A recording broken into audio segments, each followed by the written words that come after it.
그들의 죄를 그들에게 돌리지 아니하시고 화목하게 하는 말씀을 우리에게 부탁하셨느니라.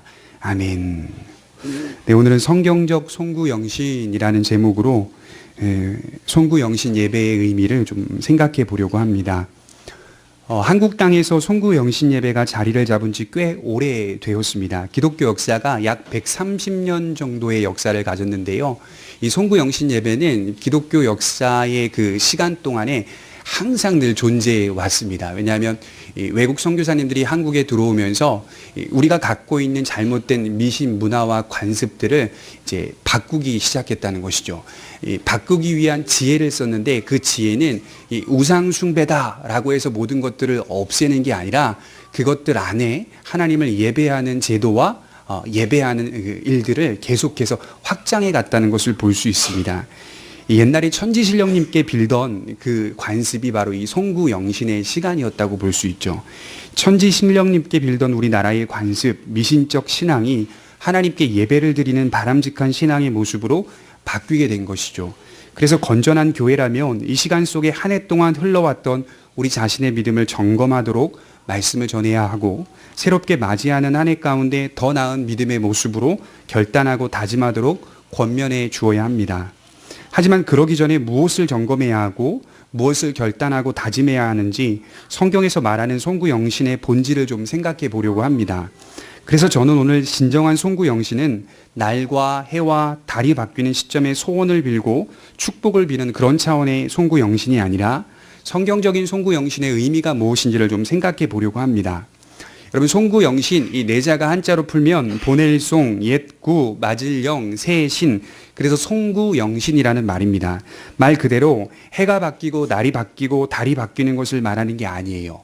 한자의 의미를 풀어보면요, 푸는 그 의미 해석 자체가 지나간 것은 보내고 새로운 것을 맞이한다라는 뜻입니다. 이것이 꼭 한 해의 마지막에만 적용되는 한자가 아니라는 점을 기억해 볼 필요가 있습니다. 12월 31일이라고 해서 송구해야 하고 1월 1일이라고 해서 영신해야 한다는 말이 아닙니다. 성경적 송구영신이 무엇일까 생각해 보니까 문득 제게 떠오르는 말씀이 있었어요. 그 말씀이 오늘 본문의 말씀, 고린도후서 5장 17절에 그런즉 누구든지 그리스도 안에 있으면 새로운 피조물이라, 이전 것은 지나갔으니 보라 새 것이 되었도다. 성경적 송구영신의 의미는 예수님의 죽으심과 부활로 이루어진다는 것을 생각해 보게 되었습니다.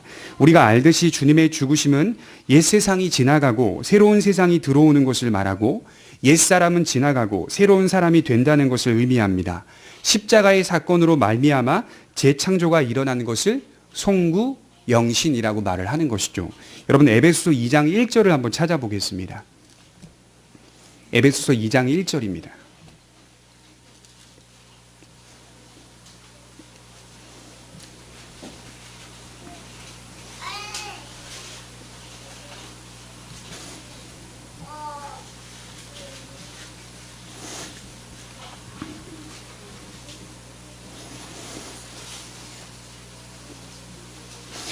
제가 읽어드리겠습니다. 에베소서 2장 1절입니다. 그는 허물과 죄로 죽었던 너희를 살리셨도다. 그때의 너희는 그 가운데서 행하여 이 세상 풍조를 따르고 공중의 권세 잡은 자를 따랐으니 곧 지금 불순종의 아들들 가운데서 역사하는 영이라. 전에는 우리도 다 그 가운데서 우리의 육체의 욕심을 따라 지내며 육체와 마음에 원하는 것을 하여 다른 이들과 같이 본질상 진노의 자녀이었더니, 국률이 풍성하신 하나님이 우리를 사랑하신 그 큰 사랑을 인하여 허물로 죽은 우리를 그리스도와 함께 살리셨고, 너희는 은혜로 구원을 받은 것이라. 또 함께 일으키사 그리스도 예수 안에서 함께 하늘에 앉히시니, 이는 그리스도 예수 안에서 우리에게 자비하심으로써 그 은혜의 지극히 풍성함을 오는 여러 세대에 나타내려 하심이라. 여기 1절에 죽었던이라는 표현을 생각해 보시기 바랍니다. 이 네크로스 또는 영어로 오브 데드 이렇게 적혀 있는데요. 여기 죽어 있다는 말은요, 아직 안 죽었다는 의미가 아니라 죽어 있는 상태를 의미합니다. 죽었던 자를 하나님께서 살리셨다, 이렇게 말씀이 시작되고 있는 것이죠. 우리는 살아있는 것 같지만 인간이라고 하는 존재는 죽어 있었다, 이걸 강조하고 있어요. 영적으로 하나님과 화목을 이루지 못했다는 것이고, 영혼이 죽어 있다는 것은 본질상 진노의 자녀라, 이렇게 얘기를 하고 있어요. 죄로 말미암아 우리 상태가 결정된 상황 속에서 우리는 이 땅을 살아가고 있습니다. 그리고 우리는 죽었다는 증거를 어떻게 확인하면서 사느냐? 그것을 어떻게 확인할까요? 우리 자신의 허물을 통해서 확인합니다. 그러니까 내가 죄인이야 받아들이기 어렵죠? 그럼 이렇게 한번 받아들여 보십시오. 여러분들이 살았던 삶의 흔적들을 추적해 보시면 돼요. 다 허물이었다는 것을 바울이 강조하고 있는 거예요. 죄의 본성, 죄를 짓는 습관, 죄의 열심, 죄의 열정, 죄의 쾌락, 이것이 우리가 죽어 있다라고 하는 증거다 이렇게 말씀을 하는 것이죠. 여러분 기독교의 신앙을 잘 체계화시켰던 AD 4세기경에 살았던 어거스틴, 이 라틴어로는 아우구스티누스라고 하는데요. 이 히포의 감독이었던 분인데요. 그분이 썼던 이 참회록, 고백록에 보면요. 그분이 이제 어린 시절에 자기가 살았던 삶을 이렇게 추억하면서 썼던 기록이 나와요. 그 기록을 보니까 이렇게 써 있어요. 어거스틴이 16세 때, 지금 보면 중학교 3학년 정도죠. 16세 때 배 밭에 들어가서 친구들과 서리를 했다는 거예요. 그 얘기가 자세히 나와요. 그 서리를 하고 도둑질을 했던 그 서리의 내용들이 나오는데 멈추지 않고 지속적으로 했다는 거예요. 다음 날이 또 가고 그 다음 날이 또 가고 그 다음 날이 또 가고. 저는 이게 공감이 좀 돼요. 왜냐하면 제가 중학교를 김포에 있는 학교를 나왔는데 저희 통진중학교 옆에 배밭이 되게 많았거든요. 저도 똑같았습니다. 기숙사 생활을 하다 보니까 저녁만 되면 그냥 밭으로 가는 거예요. 배가 고파서 간 줄 아십니까? 아닙니다. 그때 어머니 아버지가 돈 붙여주고 계셔가지고 배가 고파서 간 게 아니에요. 가서 배를 훔쳐먹는, 소위 그때는 세벼먹는 이렇게 표현을 하는데 훔쳐먹는 그 재미가 너무 재밌는 거예요. 거기다가 걸리기를 또 원해요. 사람 마음이라는 게 안 걸리기를 원하는 게 아니라 누군가 봐줬으면 하는, 너희들 누구야? 배 주인이 항상 이제 그렇게 이렇게 소리를 치셨거든요. 그러면 다 같이 모여서 도망가는, 어거스틴이요 똑같이 그렇게 얘기하고 있더라고요. 이렇게 표현합니다. 그 배에서 내가 만족을 느꼈던 것은 내 죄였으니 나는 바로 그것을 좋아했던 것이다. 이렇게 말을 해요. 배 자체에서 만족을 느낀 게 아니라 내가 그 배를 훔치고 도둑질하는 내 죄, 그 죄에서 만족을 느꼈다는 것을 확인하게 되는 거죠. 그래서 뭐가 좋고 뭐를 더 사랑하느냐 볼 때 배가 고파서 배를 훔친 게 아니라 죄를 짓는 것 자체를 되게 만족스럽게 여기고 있는 자기를 발견했다는 거예요. 똑같지 않습니까? 우리가 오래전에는 배가 고파서 그렇게 배설이를 하는 분들도 있겠지만 우리의 죄성이라고 하는 것이 죄를 짓지 않으면 안 될 만큼의 이런 기쁨, 즐거움, 쾌락을 항상 우리 마음에 가지고 있는 상태. 이걸 정확히 16세 때 그가 깨달은 것입니다. 2절이 말하듯이 그 가운데서 행하여 세상 풍조를 따르고 공중 권세 잡은 자를 따랐다라고 말씀을 하고 있어요. 그러니까 죄성이 있고 죄인이기 때문에 당연히 세상 풍조를 따를 수밖에 없고 공중 권세 잡은 자 사단을 따랐다 이렇게 바울이 설명하고 있습니다. 악한 영을 따르는 존재로 사단을 따르는 존재로 살고 있더라. 그러나 십자가 사건이 모든 것들을 통째로 바꿔 놓았다고 말씀하고 있습니다. 예수님 안에서 내가 살아났다. 5절과 6절에 그렇게 말해요. 죽은 우리를 십자가의 사건을 통하여 살려내셨다고 말씀을 하고 있는 것입니다. 여러분 요한복음 14장 6절에 보면 내가 곧 길이요 진리요 생명이니 나로 말미암지 않고서는 하나님께로 이를 자가 없다 이렇게 말씀하시는데요. 그 말씀을 오해하시면 안 돼요. 그 말씀은 예수 믿고 끝이다 이런 표현이 아니에요. 예수를 믿는 믿음이 단 한 번 일어나는 것이다 이런 차원이 아니에요. 예수님께서 내가 곧 길이요 라고 말했을 때 그 길은 지속되는 걸 말하는 거예요.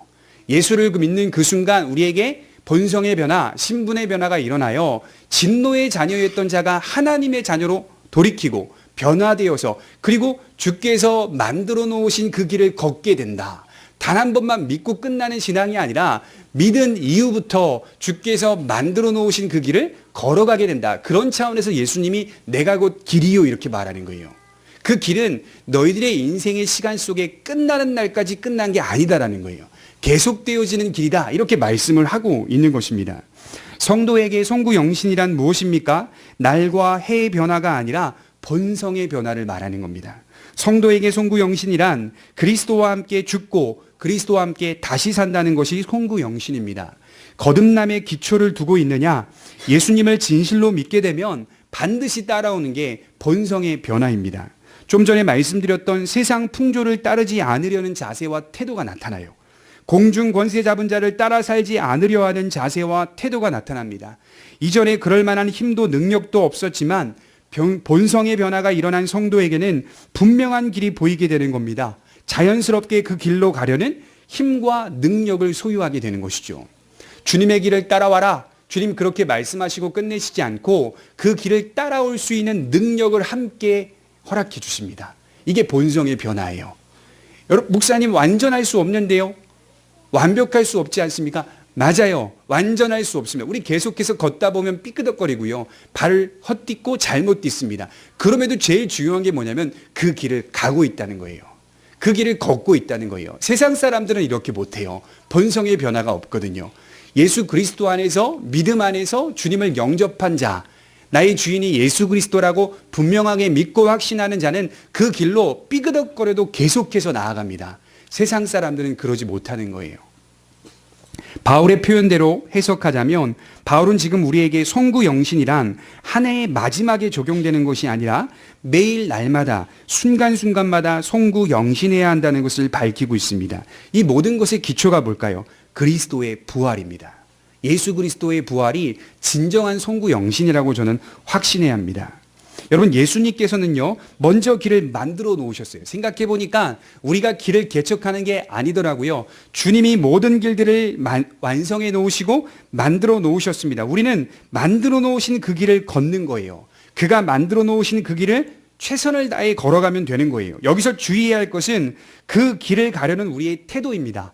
혼동해서는 안 됩니다. 뭘 혼동하면 안 되냐면 나의 모습은, 내가 그 길을 걸어가고 있는 몸부림은 구원받기 위한 공로가 아니라 구원받아 변화된 자의 열매이다. 이걸 기억하셔야 돼요. 구원을 받기 위해 그 길을 계속 선택하는 게 아니라 구원받은 자의 변화에 대한 열매로 나타나는 거예요. 그게. 구원받기 위해 그 길을 선택하는 자는 반드시 떨어지게 돼 있습니다. 구원받기 위해 내 노력으로 구원을 얻을 수 있다고요? 그렇지 못합니다. 영적인 역사가 일어나는 건요, 우리 힘과 우리의 노력으로 되는 게 아니라고 배웠죠. 눈을 뜨는 건요, 하나님이 전적으로 역사하셔야만 눈을 뜰 수 있는 거거든요. 내가 스스로 눈을 뜰 수가 없어요. 왜 그러죠? 네크로스로, 영적으로 죽어 있는 상태가 어떻게 스스로 살아날 수 있냐 이 말이죠. 바울이 그걸 계속 강조해요. 죽었던 너희를 하나님께서 눈뜨게 해주셨다. 그건 하나님의 역사가 아니냐.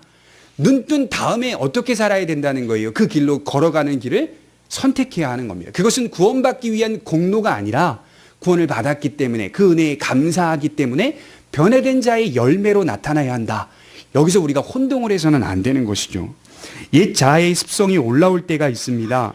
오래전 삶에 좋지 않은 습성들이 나타날 때가 있습니다. 송구, 그리스도 안에서 지나가 보내셔야 돼요. 다 보내셔야 돼요. 그런 옛 자아들, 옛 습성들은. 영신, 그리스도 안에서 맞이해야 합니다. 옛 것을 붙들려는 태도와 자세가 아니라 보내려는 자세와 태도를 가져야 되고, 그리고 새로운 것을 맞이하려는 자세와 태도를 갖는 겁니다. 그리스도께서 주시는 진리와 은혜가 새로운 것이라면 세상이 미혹하는 모든 것들은 다 지나 보내버려야 되는 거예요. 예수 안에서 우리가 다 그걸 지나 보내버려야 해야, 그렇게 해야 예수님께서 우리에게 새로운 것들을 계속해서 공급해 주시는 거예요. 옛 것들을 붙잡고 놓지 않으려고 계속해서 헤매다 보면 그리스도께서 우리에게 베푸시는 새로운 은혜들을 발견하기가 어려운 거예요. 계속해서 옛날 것들은 지나 보내버리고 새로운 것들을 맞이하려고 하는 결심과 자세와 태도가 우리 안에 존재하고 있어야 합니다. 내 자신이 거듭난 사람인지 아닌지를 확인할 수 있는 대표적인 방법이 하나가 있다고 합니다. 그 방법이 뭐냐면 내가 올바로 생각하며 살고 있는가. 요 한 방법만 보면 정확하게 간파할 수가 있어요. 예수님을 믿으면 그 즉시 무엇이 우리 안에 생성되냐면 새로운 이해력이 생깁니다. 아주 멍청하고 무지해지고 어리석어 보이는 것이 아니에요. 여러분, 그러니까요, 어떤 신자가 막 광신적으로 믿어요. 그럼 예수님 잘못 믿고 있는 거예요. 예수를 제대로 믿으면요, 훨씬 이지적인 사람이 됩니다. 훨씬 지혜로운 사람 되고요, 지적인 사람이 됩니다. 건전한 정서와 건전한 감정과 건전한 의지를 사용하는 정상적인 사람으로 돌아오게 되어 있어요. 예수를 믿으면 새로운 이해력을 갖는데, 이 새로운 이해력은 인생의 전체 시야를 확보하게 되어 있습니다. 부분적으로 인생 전체를 보지 않고 전체적인 시야 가운데 내 부분적인 삶을 보게 됩니다. 이게 예수님께서 우리에게 주시는 제일 중요한 능력이라고 말씀을 하는 겁니다. 여러분, 시야는 너무 중요합니다. 하나님을 모르는 사람들은 인생의 시야가 없어요. 인생 전체에 대한 이해가 없어요. 어떤 사람이 세상적으로 살다가, 세상 속에 살다가 예수님을 영접하게 되었습니다. 그분과 대화해 보니까 이렇게 말씀하시더라고요. 믿음을 가지게 된 사람을 만나서 대화해 보니까 그분이 제일 중요한 말씀을 하나 하는데 인생 전체가 비로소 이해가 됩니다. 이런 말이었어요. 예수를 믿고 나니까 내 삶에 큰 틀에 큰 변화가 있거나 그러지는 않았는데 그럼에도 그리스도를 믿으니까 이상하게 안정감이 생긴다는 거예요. 그리고 인생 전체에 이해가 생긴다는 거예요.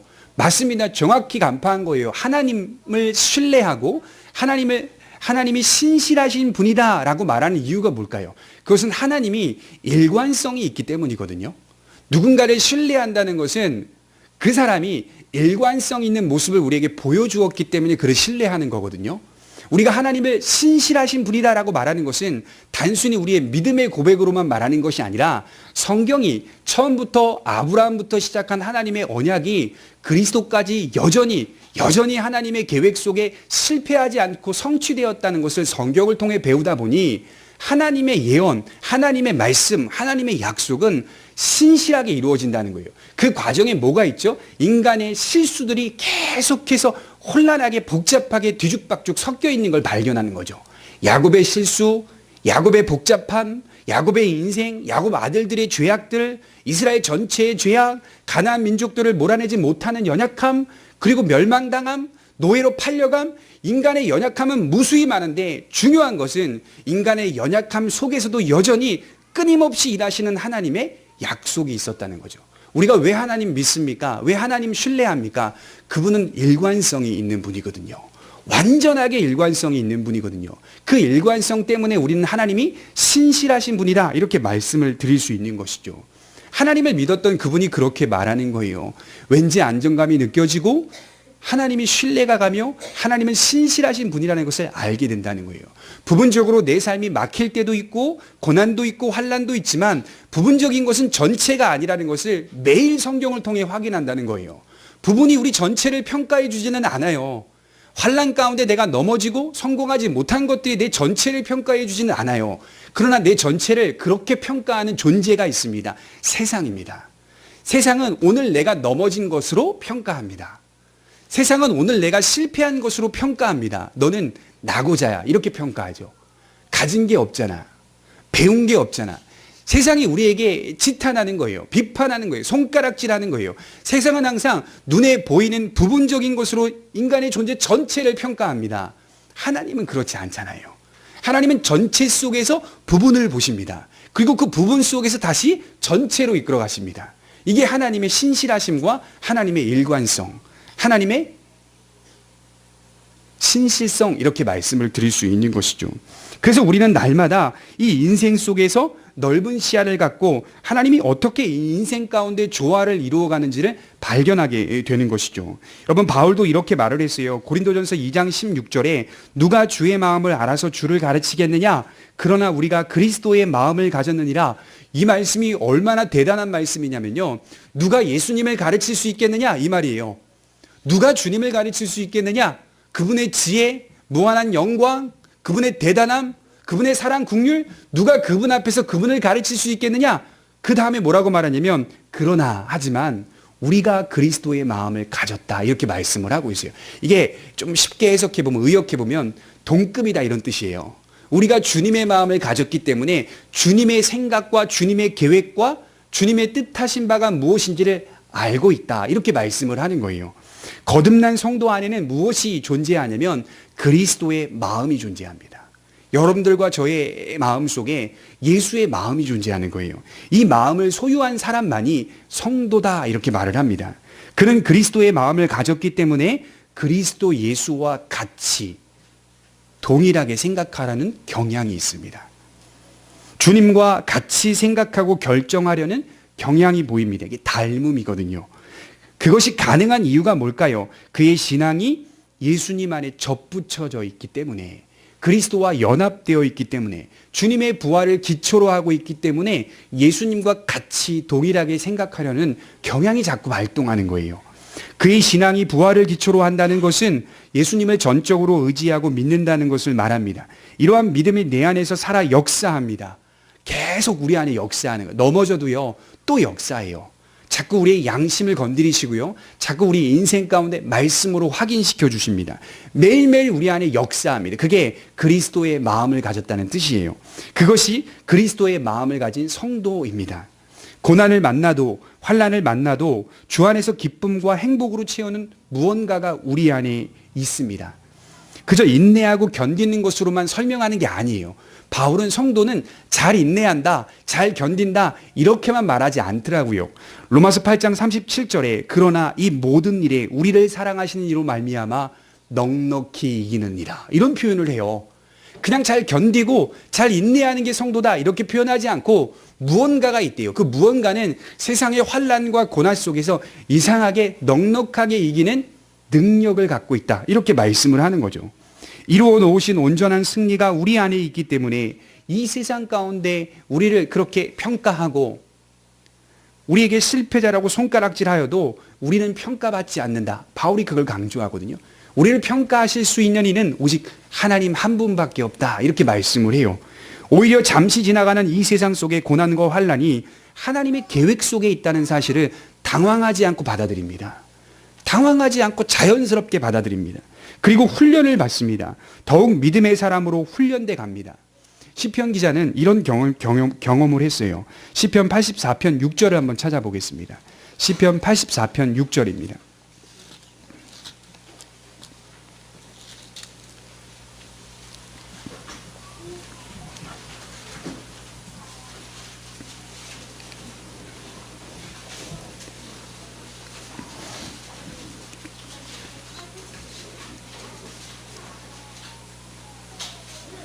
시편 84편 6절과 7절을 한번 같이 읽어보도록 하겠습니다. 시작.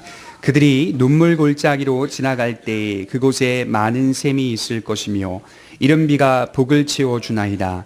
그들은 힘을 얻고 더 얻어 나아가 시온에서 하나님 앞에 각기 나타나리이다. 이게 무슨 말씀이냐면요. 자신의 인생이 눈물 골짜기와 같았다 이 말을 하는 거예요. 고난과 환난 속에 인생을 살았다. 너무 슬펐고 너무 어려웠다. 그런데 이상한 걸 발견했다는 거예요. 인생을 살아보니 그 눈물 골짜기를 지날 때마다 그곳에 샘들이 있었다는 걸 발견했다는 거예요. 굉장히 역설적이지 않습니까?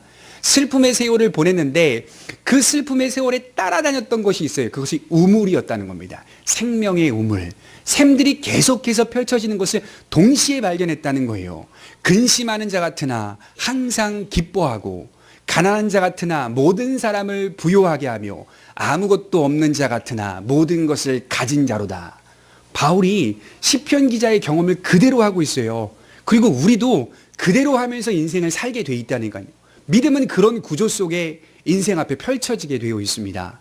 눈물의 골짜기 가운데 한없이 눈물을 흘렸는데 그곳에 많은 샘들이 존재하고 있다는 것을 발견합니다. 그러다 보니 하나님께서 우리 영혼 가운데 힘을 주시는데 어떻게 주시냐면 그들은 힘을 얻고 더 얻어서 나아가 시온에서 하나님의 나라라는 말이거든요.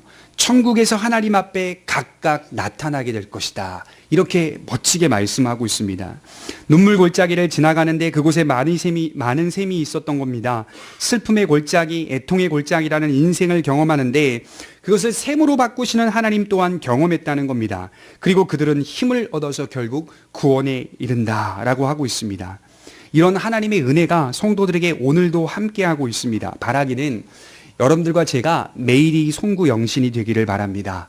그리스도 예수를 믿는 믿음 안에서 그 기초 안에서 매일매일 송구 영신이 되셔서 주의 마음을 가진 자로 옛 것들을 쉽게 보내버리고 새로운 것들을 맞이하는, 그리하여 하나님의 은혜를 깊이 더 많이 깨닫고 생각하며 사는 성도들이 되시기를 바랍니다. 여러분, 하나님은 우리를 어떻게 인도하실까요? 매일매일 송구 영신으로 인도하십니다. 옛 것들은 역시 옛 것이라는 것을 알게 하십니다. 날마다 새로운 은혜로 역사에 가십니다. 우리 마지막으로 시편 103편 10절에서 14절을 한번 보겠습니다. 시편 103편 10절에서 14절을 읽고 마치도록 하겠습니다.